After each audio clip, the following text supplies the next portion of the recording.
Hello everyone! For today's video guys, i-share ko sa inyo itong patties na binili namin guys. So ito yung box niya. Correct me if I'm wrong. I think this is Jamaican patties. So ayan, ganyan ang itsura niyang box niya guys.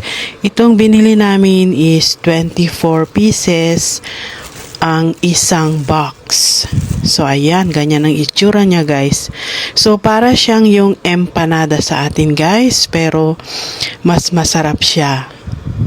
Beef yung laman niya at ganito ko lang siya iluto guys.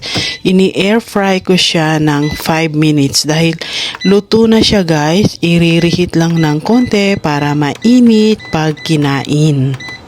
So ayan, sinet ko siya ng 5 minutes.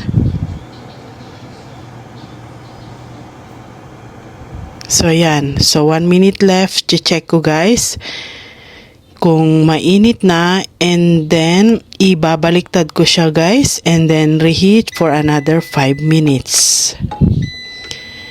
So dito guys, matatapos na siya. Ayan, tapos na siya guys.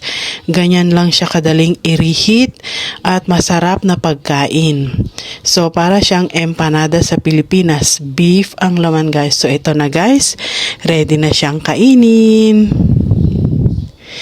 Ganyan ang itsura niya. Yung flaky yung wrapper niya guys. So kain po tayo ng Jamaican patty. So ganyan ang loob niya guys.